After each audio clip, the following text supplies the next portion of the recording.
back erased voices, map histories onto the city, and share testimony through video. Our next speakers, Hilda Moucharrafieh and Dina Mohamed, are doing just that with their project, Tracing Erased Memories. Really excited to have both Hilda and Dina here with us. Whenever you are ready, we can get started with your presentation.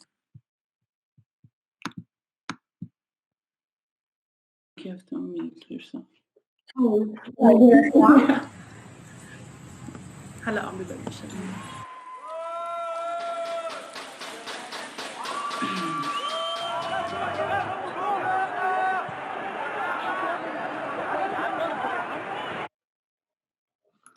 For both of us, moving to Amsterdam, carrying heavy memories of violence from Cairo and Beirut, we try to understand our memories through finding stories that we can relate to.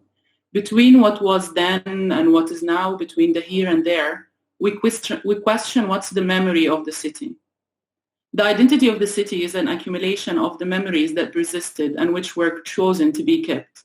In our work, we question which memories make it to history and which ones are pushed away. The work tries to understand two levels of state violence: the physical violence committed against unwanted voices, and the second level is the violent erasure of the traces of such resistance. Through three layers enabled by digital technology, we reconstruct citizens' stories, re-inject the memories back to the city, and connect different cities through their stories. So the idea of a video walk came to us as an embodied activity of situating ourselves exactly in the place where these violent memories have occurred and which now feel alienated from. To stand in the same place where you stood before, but it is not the same place and what it signifies, and neither the same time which got hijacked by neoliberal and authoritative state regimes. We mapped out a route in Amsterdam and Cairo, which witnessed police violence and structural erasures. As you walk, landmarks from Cairo overlap to places in Amsterdam. In a way, seeing the dirt-covered Royal Palace on Dam Square in Amsterdam reminds us of the burned-down building of Hosni Mubarak's party in Cairo. In this sense, we aim to extend our bodies towards other spaces and other times in order to understand our present socio-political climate in relation to our dual realities. We lost. The building now is gone, along with our memories of the city as we knew it during our revolution.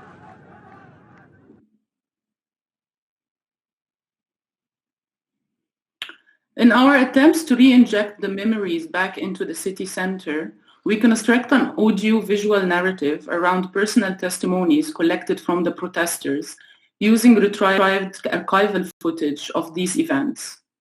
By situating the archival image into the present-day locations and combining them with the personal testimonies, we aim towards personalizing the archival image and attaching the digital material to personal memories. In addition to that, the manipulation of the archival images allows us to address the limitation of the archive, which lacks the personal emotions and feelings attached to these events of violence. To convey the complexity of different emotions in our stories and to implicate the spectator and where they stand, we added visual layers to infuse with the archival footage. This added layer of digital representation allows us to steer away from the saturated image and ideas attached to the overly circulated internet footages. It works as a step back from the realistic image to engage the imagination. Through the video walk, we synchronize places to overlap in both structural and historical relevance. So as you reach Spouw Square in Amsterdam, where many have gathered in protest, the person in Cairo reaches Talat Harb Square, where you hear their personal testimony from the Egyptian Revolution. The choreographed synchronicity of layering places in Cairo to places in Amsterdam allowed for the feeling of being in two places at the same time. Your walking tempo becomes regulated by the speed of the person walking in Cairo. at the same time at the same side of the same street in a similar light condition where the sounds of the honking cars get mixed with the bicycle bells. The digital medium manipulates the physical body, where the virtual space affects the real space, and where this medium becomes our portal to access erased realities. By establishing these comparative dualities across Cairo and Amsterdam, we highlight the importance of public spaces as a method for assembling, pressuring, and demanding better conditions, whereas demolishing, gentrifying, and privatizing cities is how authorities control and shape the citizens in it. Thank you so much for sharing this project with us. I wanted to, now, because I didn't get a chance to actually experience it, which I was really sad about, but now I'm trying to understand it a little bit better, because you're using like a augmented reality layer. No. Not really, no. We're just using no, but that's the thing. People like immediately think it's augmented reality, but it's actually, technically it's much easier. We're just using images and videos. So you're walking with the tablet, but you're watching a video that is perfectly synchronized, that it feels like it's part of walking. We don't know how to make augmented reality, so it's more like DIY. Simpler, yeah. And it's more like, as we said, like is embodied feeling as you're walking with this, with these images and the same time, and you like, because it's so synchronized that you reach that exact location exactly at the same time that a person in Cairo is reaching that location. It feels like it's happening live, and it feels like it's exactly at that same moment that you reach a building, you're seeing the older layer of it. So we tried to and like for the discrepancy that we don't want to use like expensive or like very high tech augmented reality, try to theatrically mimic that feeling. Yeah. But there is somebody that's with you. So if you're experiencing the work, you have somebody that's next to you that's guiding you. Right. Okay. And that's like more, I mean, it is quite self-navigated. You can do it on your own. We chose to have guides because you're very immersed in with the headphones and the tablet, that we don't want you to worry about like crossing the street or if there's a bicycle coming your way. So it's a bit of safety. And like later, as an additional, like in further iterations of the work, the role of the guide became as well more an active role, because they were actually people who experienced similar like marginalization to the stories of the people that were featured in the testimonies. So they are people who were either they were in these squats that got forcefully evicted. They had, we had one of the guides with us from Lebanon, so she had, and recently as a newcomer came to Amsterdam, and she was part of the revolution in Beirut, so she has that kind of experience but somewhere else. And similarly, she's trying to relocate her memories into this new city. So those are also the guides that are with you. They have like an active role as like carriers of stories as well. Yeah, great.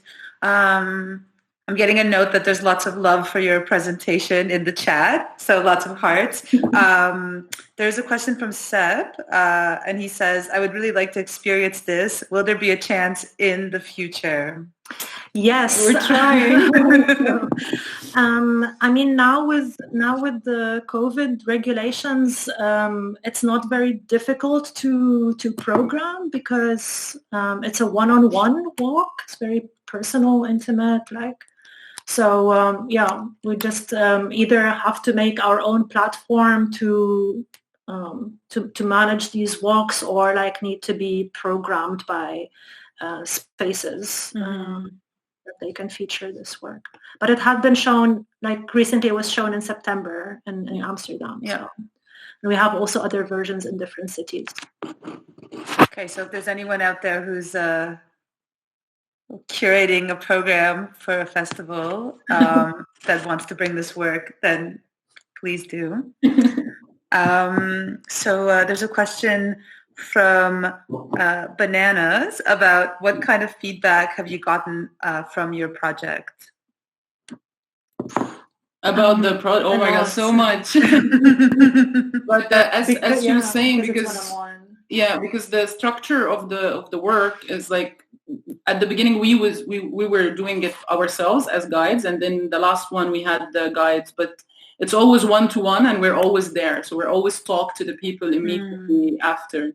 And we always talk about also how it's for artists, very interesting to be present with the work. So you already kind of see the reactions of the people while it's happening. So you see who's taking the stories in what way, and how some people like already express their interest or their opinion while the walk is happening, or after, which became actually part of the project, that we have a place to have a conversation after people come back. And usually the feedback we get, I mean, it really varies from different things. Like we get people who are not informed with the history of the events at all. So some people come and ask you questions of like, I didn't know that this happened. What happened? And you have others who were part of it, and then they come with you to, thank you, you're talking about this. I was there, and they add I'm happy to hear it. And they add, or like, actually it was more than that. And or also the idea of the parallel cities. We always get feedback about this, of the experience, as Hilda was explaining in the presentation, how this like uncanny of walking in a city and sometimes feeling that there's something, like you see a tree in Cairo and you just move, and then you realize you're walking in Amsterdam, and how it kind of make the brain immediately reflect on this idea of like, what is actually the difference so much between a political situation here or there, or like, is it actually that different, or what is it to the individual human being experiencing? So it's really like literally we hear everything. We talk to everyone. So we get a lot of different feedbacks. Yeah, that's the great part about having this sort of one-to-one experience with a video versus like this one-to-many when you put the video just out into the world. I'm going to do one more question. Well, there was a question from Florian, but I think you touched on it a bit because he was asking about whether it's disconcerting to be in two places at the same time. And I think you touched on that a little bit. Disconcerting means what exactly? Like, does it, I think, oh my God, good question. I think that, does it feel like, does it, You're also putting on the spot. I don't know the word, but like what, like, is it something like you, what's disconcerting? What's disconcerting, Florian? Hi, Florian. It's also bad, like English is my main language. Like how Dina was saying, some of the reactions is like you try in your mind to also access a memory of yours where you also felt torn in between places. That you're walking the street here, but you would like to be more in a sunny place, or it also reminds you of the time, like similar to Florian's presentation, actually, like how witnessing a video immediately feels as if you were engaged in it. So now you're not only seeing the events that had happened in Cairo, which mostly you watched remotely via the internet about the revolution. Now you're even walking in those streets in Cairo. So it's a bit more embodied. You're feeling as part of that event, but in a different space. I still don't really know what disconcerting is, but there is some shift that happens in you that we feel that people get really immersed in it. And like how Dina says, like you almost move because you think you're going to hit a tree. Yeah. And also because the layering, because you're hitting a tree in Cairo, like on a video. Mm-hmm.